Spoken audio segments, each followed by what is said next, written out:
முதர்ந்து பெரியசாமி, மாவட்ட துணைத் தலைவர், தமிழ்நாடு விவசாயிகள் சங்கம். குறிப்பாக தொண்டாமுத்தூர் பகுதியை பொறுத்தவரை எடுத்துக்கொண்டால் விவசாய சார்ந்த தொழிலை பெருமளவிலே இன்று விவசாயிகள் பாதிக்கப்படக்கூடிய நீர்நிலைகளிலே விவசாயிகள் பெருமளவில் பாதிப்புக்குள்ளாகிறார்கள். மழை காலங்களில் வரும்போது நீர்களை சேமித்து வைத்து நிலத்தடி நீர்களை அதிகப்படுத்துவதற்கான எந்த திட்டமும் நம்முடைய பகுதிகளில் இதுவரை சரிவர மேம்படுத்தப்படவில்லை. குறிப்பாக நீர்நிலைகளான நொய்யல் ஆறு நாளுக்கு நாள் புனிதமான நீரோடை மாசுபட்டு கொண்டே வருகிறது. இது ஆங்காங்கே இருக்கின்ற பஞ்சாயத்துகளும் பேரூராட்சிகளும் தங்களுடைய கழிவுகளை நேரடியாக கொண்டு வந்து நொய்யல் ஆற்று பகுதியில் நேரடியாக விடுகிறார்கள்.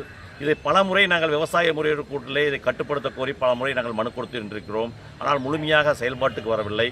கடந்த காலத்தில் ஆண்ட அரசு நொய்யல் பொருணமைப்புக்காக கிட்டத்தட்ட 174 கிலோமீட்டருக்கு பல கோடி ரூபாய் ஒதுக்கீடு செய்யப்பட்டது. அந்த திட்டம் முழுமையாக நிறைவேற்றப்படவில்லை.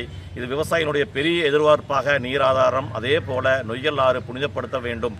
நீர்நிலைகளை, நில அளவுகளை, ஆக்கிரமிப்புகளை உரிய முறைகளை நிலாய்வு செய்து அந்த ஆக்கிரமிப்புகளை அகற்றிட வருகின்ற நாம் பாராளுமன்ற உறுப்பினர் அதை பொறுப்பெடுத்து செய்ய வேண்டும் என்று எங்களுக்கு கோரிக்கையாக இருக்கிறது. அதே போல வனத்தை ஒட்டி இருக்கிற பகுதிகளிலே, கிராம பகுதிகளிலே இன்று காட்டு விலங்குகளான யானை மற்றும் பன்றிகளுடைய நடமாட்டம் நாளுக்கு நாள் அதிகரித்து கொண்டு வருது.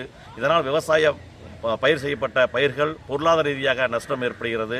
இரண்டாவதாக குடியிருப்பு பகுதிகளிலே யானைகளும் மற்றும் பன்றிகள் அதிக அட்டகாசம் செய்வதால் குடியிருப்பு பகுதிகளுக்கு விவசாயிகள் செல்ல முடியாத ஒரு அவல நிலை இருக்கிறது.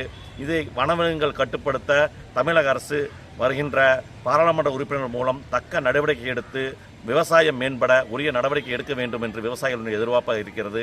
நாங்கள் வருகின்ற பாராளுமன்ற உறுப்பினர், புதிதாக தேர்ந்தெடுக்கும் என்ற பாராளுமன்ற உறுப்பினர் செய்வார் என்ற ஒரு நம்பிக்கையோடு இதை ஒரு கோரிக்கையாக அவர்களுக்கு வைக்கிறோம்.